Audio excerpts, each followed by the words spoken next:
اگر پیغمبر کی احادیث کسی بات کا حکم کرے اور لوگ اعتراض کریں کہ یہ کیا ہو گیا ہے، تو اللہ کا قرآن پیغمبر کی حدیث کی صفائی میں آتا ہے، پیغمبر کی حیثیت کے جواب میں آتا ہے، اور پیغمبر کی اس بات کو رب کا قرآن ڈیفینڈ کرتا ہے، دفاع کرتا ہے۔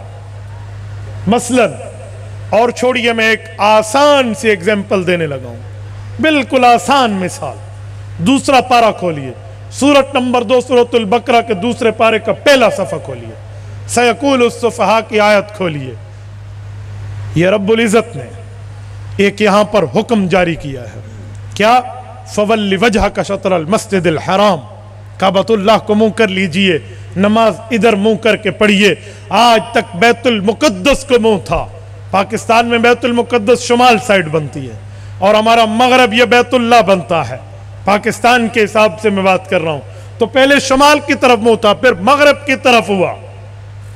تو جب یہ حکم آیا، اعتراضات شروع ہو گئے، اشکالات شروع ہو گئے، پہلے کہاں تھے اب کہاں ہیں، پہلے حکم فلاں، پھر ادھر، پھر پہلے ادھر نماز اب ادھر، وہ ضائع یا یہ ضائع، وہ نہ ہوئی یا یہ نہ، مختلف چیمہ گوئیاں۔ حدیث پاک کے منکر کو رب نے سٹوپٹ کہا ہے، بے وقوف۔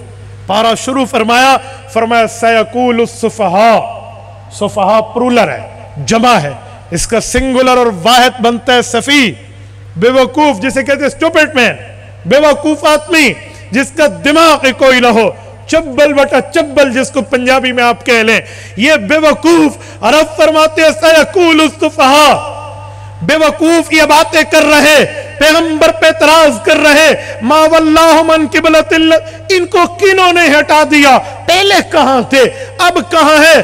اور رب نے جواب میں فرمایا سنو، وما جعلنا القبلۃ التی کنت علیہا، محبوبم پریشان نہ ہونا، محمد الرسول اللہ کو تسلی دیتے ہوئے رب نے آیت اتاری، فرمایا پریشان نہ ہونا، دفاع میرے ذمے، وما جعلنا القبلۃ التی کنت علیہا، جو پہلا قبلہ تھا حکم ہم نے دیا تھا، جو اب قبلہ ہے حکم ہم نے دیا ہے۔ یہ اللہ نے آیت اتاری، بیت المقدس کی طرف منہ کرنے کا حکم ربانی ہے، بیت اللہ کی طرف منہ کرنے کا حکم خداوندی ہے۔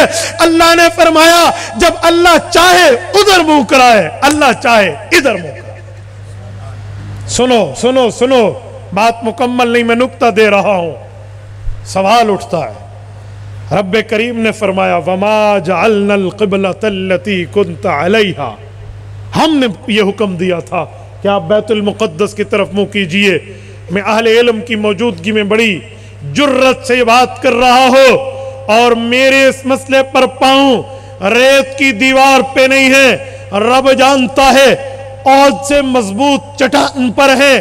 میں کہہ رہا ہوں رب نے فرمایا بیت المقدس کی طرف منہ کرنے کا حکم حق نے دیا تھا۔ اے منکرین قرآن کا طبقہ، اے منکرین حدیث پاک کا طبقہ، پیغمبر کی حدیث کے انکاریوں، حدیث پاک کو ضعیف کہہ کے پیغمبر کی حدیث کے انکار حدیث کے فتنے کو اٹھانے والوں، اگر تم میں جرت ہے، تم علمی طاقت رکھتے ہو، تم میں کوئی دینی اہمیت موجود ہے، مجھے الحمد کی الف سے والناس کی سین تک قرآن کے 30 پاروں میں 114 سورتوں میں 86 مکی 28 مدنی سورتوں میں قرآن کریم کے 120 پاؤں میں 540 رکوع میں 6500 سے کم و بیش آیات میں 7 منازل میں کسی ایک آیت میں دکھا دو، کسی سورت میں دکھا دو، کسی پاؤں میں دکھا دو، کسی رکوع میں دکھا دو، کسی پارے میں دکھا دو، کسی صفحے میں دکھا دو، کسی آیت کا ٹکڑا دکھاؤ، اور رب فرمائے بیت المقدس کی طرف منہ کرو۔ یہ حکم نہیں ہے تو اللہ نے کیوں فرمایا کہ ہم نے حکم دیا؟ اللہ کے حکم تو قرآن میں ہے۔ جب رب فرماتے ہیں حکم ہم نے دیا، احکام قرآن میں ہے، اور یہ آیت قرآن میں نہیں ہے کہ بیت المقدس کی طرف منہ کرو، تو پھر رب نے کیوں فرمایا؟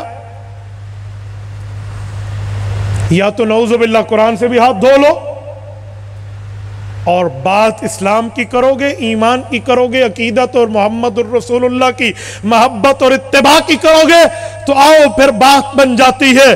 من عطا جو باؤ میں ایک جملہ کہہ رہا ہوں، پھر بات یہ بنتی ہے، رب نے فرمایا حکم ہم نے دیا، وہ آیات قرآنی کا حکم نہیں تھا، وہ فرمان پیغمبر کا حکم تھا، قول رسول کا حکم تھا، حدیث پیغمبر کا حکم تھا۔ حضور پاک نے اللہ کی بات کو اپنے دل میں لیا، حدیث میں فرمایا، سنت میں بتایا، فعل سے بتایا، عمل سے بتایا، اپنے طریقے سے بتایا۔ بیت المقدس کی طرف منہ جاری رکھو، 17 مہینے جاری رہا، پھر رب نے بیت اللہ کی طرف منہ کا حکم دیا۔ پتہ چلا حضور پاک حدیث میں جو حکم دے وہ حکم حضور کا بعد میں ہے، اللہ کا پہلے ہے۔ اگر یہ جواب ڈلے تو کسی مائی کے لال میں وہ جرت نہیں ہے جس نے ماں کا دودھ پیا ہو اور وہ اس کا جواب دے پائے۔ یقین مانیے یہ آیت پیغمبر کریم صلی اللہ علیہ وسلم کی حدیث پر مہر تصدیق ثبت کرتی ہے۔ تبارك الذي نزل الفرقان على عبده ليكون للعالمين نذيرا